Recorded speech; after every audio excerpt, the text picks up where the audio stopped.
French Polynesia.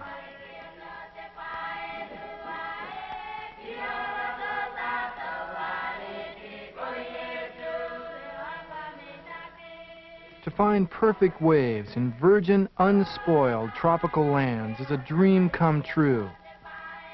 There are literally thousands of the most beautiful islands you can imagine, just sitting out there waiting. Byron Wong and Ronnie Burns off a small island in French Polynesia looking for waves. Both surfers from Hawaii, and for them it was like a step back in time to a Hawaii of long ago.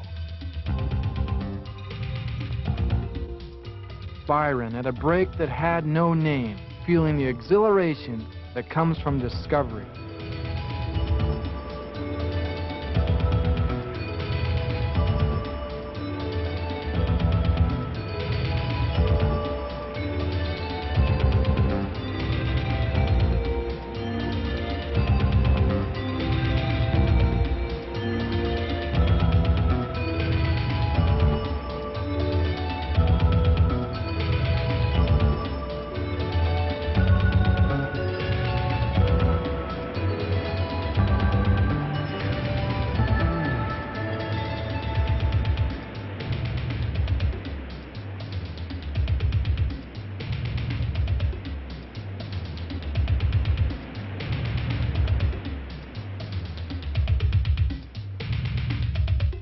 There were some waves so perfect, we were awestruck. They were like cartoons.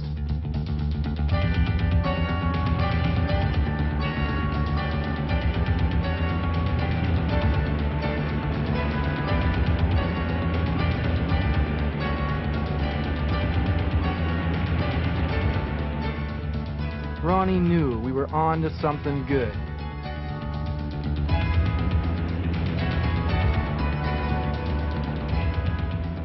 These waves broke adjacent to a deep pass in the reef.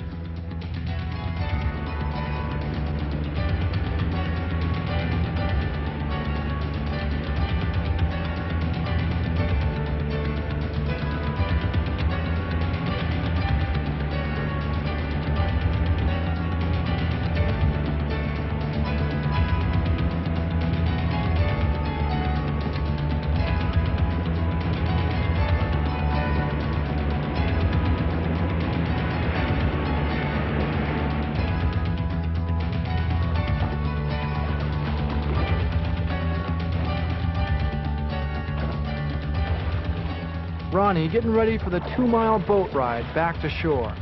None of us knew much about Polynesia, but we were ready to find out. Hey, Bi, there any cannibals on that island? Only the ladies. All your life, you're led to believe that there's no real paradise. And then you're there. It's all around you. Perfection. Friendly people, no crime, unmaterialistic lifestyle, fantastic beauty. It's all there. With some of the best waves you can imagine.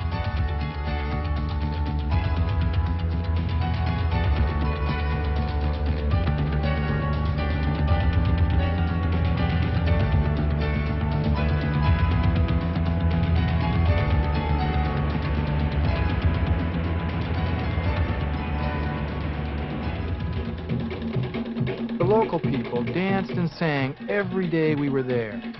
No dancing for tourists, just constant party time. Remember to keep your eyes on the hands, they tell the story. Nice story. Bi and Ronnie really got into the swing of things. The natives were definitely friendly. Byron bumping where he should be grinding.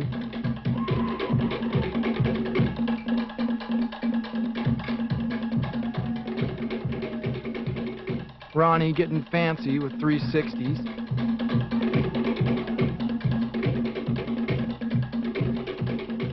Yes, the natives were friendly.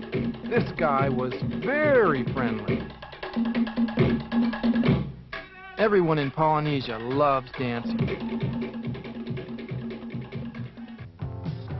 The next day, we headed out looking for new waves.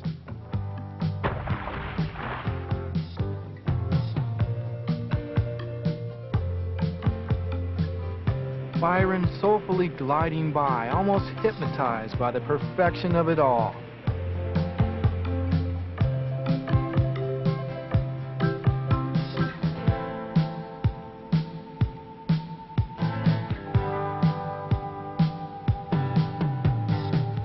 One lone Tahitian doing a layback in waters where surfing originated over 1,000 years ago.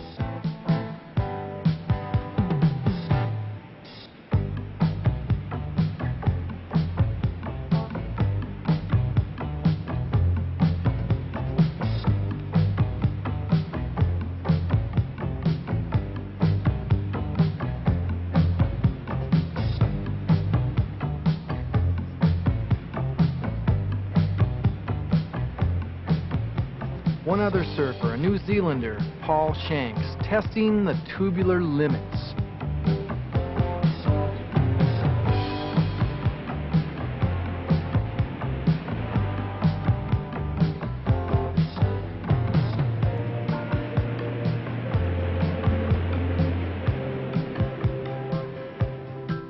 The next day, the waves went flat. In fact, for the next 8 days, the waves were flat. The locals would just smile and say, "Aita pea pea, it'll happen, no problem." Everyone we'd talk to, that's all they'd say, "Aita pea pea, don't worry." On the 12th flat day, Johnny Boy Gomes arrived on the boat from Hawaii. Johnny asked how the waves had been, and Ronnie just laughed and said, "No worries, brah, tomorrow's gonna be unreal."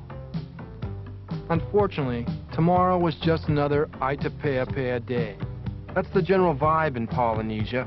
If your house burns down or your outrigger sinks, no problem. Aita pea pea. After 15 flat days, Ronnie, keeping calm,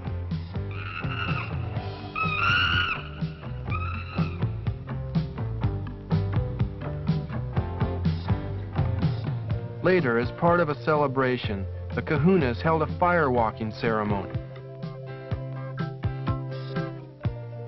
After a spell was placed over the coals, volunteers took a walk. The guys went native and performed the sacrifice. The next day, singed tootsies and all, they were ready for waves.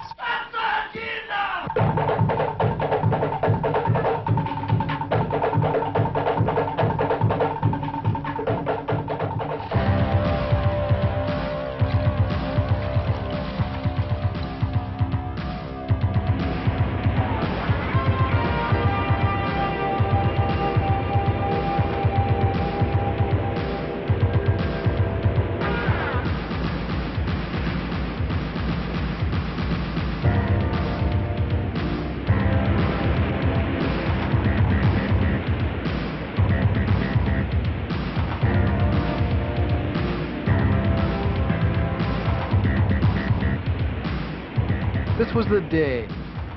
Perfect.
One wave, one dive, one sunken boat, and I'm out $4,000 worth of camera gear and a new pair of thongs.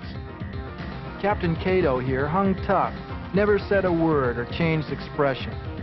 By the time we were rescued, we had drifted 4 miles out to sea.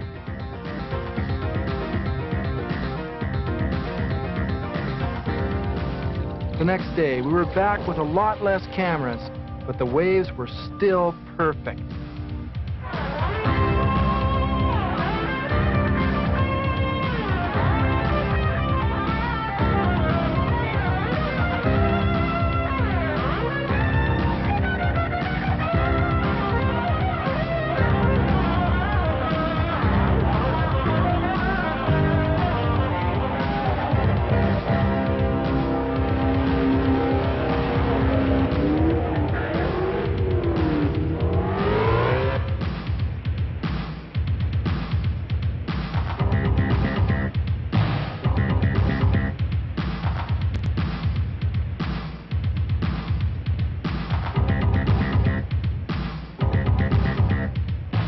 Ronnie's sizing up a perfect Polynesian barrel.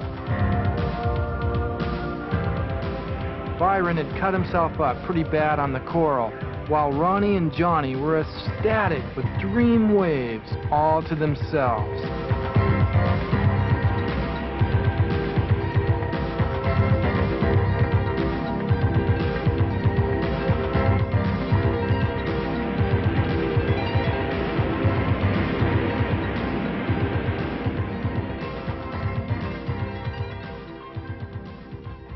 They had found great surf, but now the search for perfect waves took them onward, deeper into the South Pacific.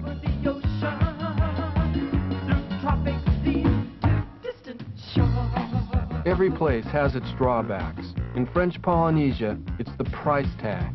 A beer costs $9, a Surfmore leash $25, or a pair of Billabong surf shorts $60. This island had a lot of local surfers. Johnny and Ronnie taking some time for a relaxing surf at this black sand beach. These waves were pretty different from the coral crunchers we'd already encountered.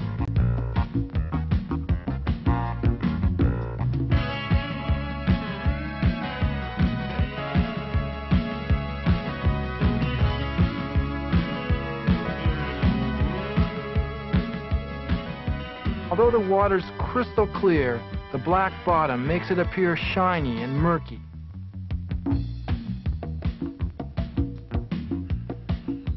After they got established on this island, close to the waves, these days consisted mainly of surfing one of the premier spots in all of Polynesia. In French Polynesia, there can be a lot of distractions on your way to the surf. Johnny and Ronnie braving their way past this one on their way to the long paddle out to some epic waves at Vicuna.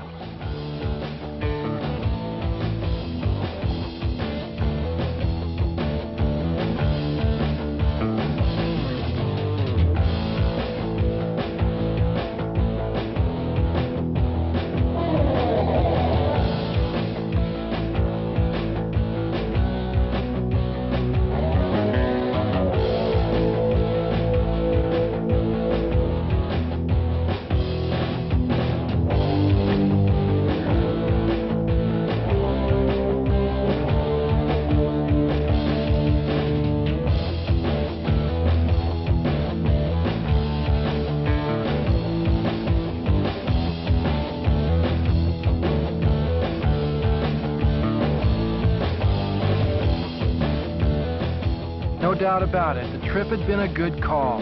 These days alone made the trip worthwhile. Ronnie, being Goofyfoot, was really pleased with this wave that was as long as Ala Moana and 3 times more hollow.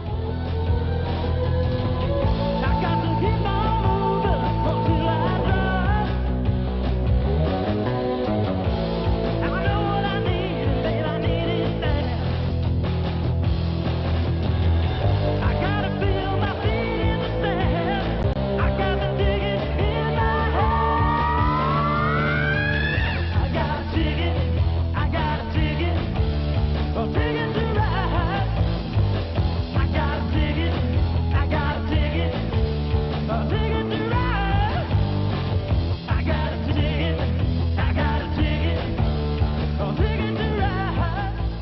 Johnny's the one that really set him on fire.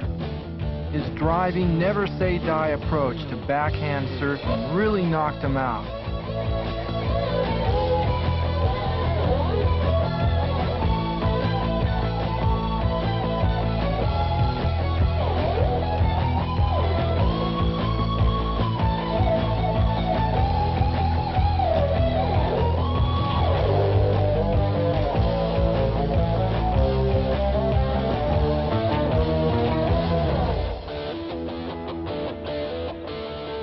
Byron also came through with some intense tubes.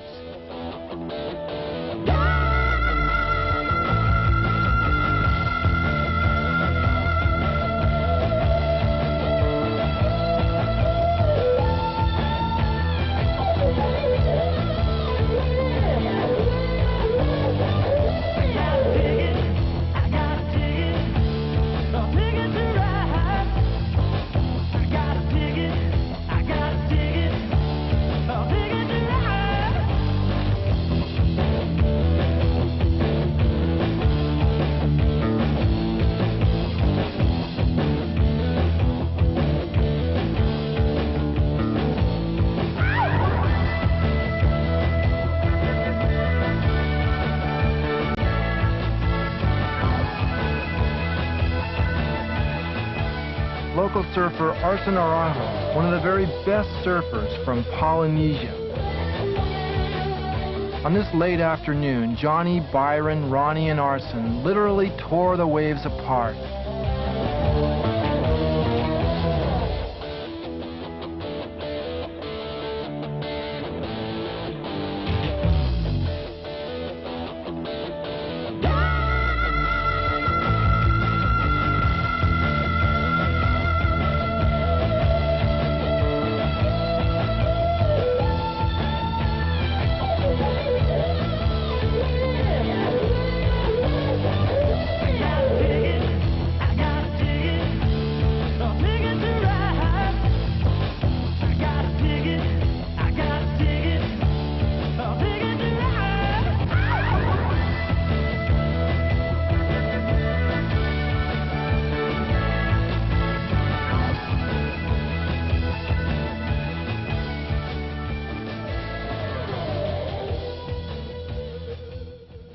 The next day, Johnny was stoked to see we'd made the papers. Pro surfing was big news in Polynesia. That afternoon, we met David Vitao at Vicuna.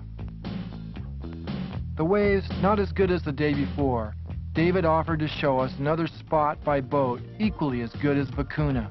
Johnny Boy took him up on it, and they were on their way. Once again, luck was there, and it was another Polynesian dream.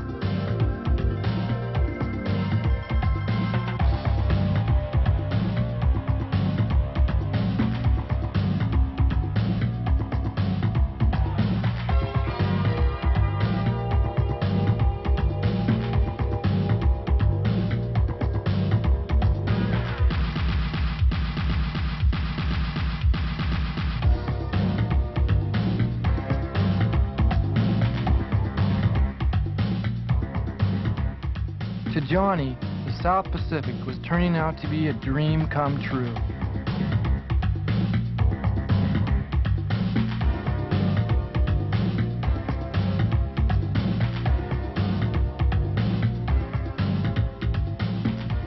David Vitao, at age 20, is the amateur world junior champ. David's surfing shows the definite possibility of top-of-the-line pros coming out of Polynesia.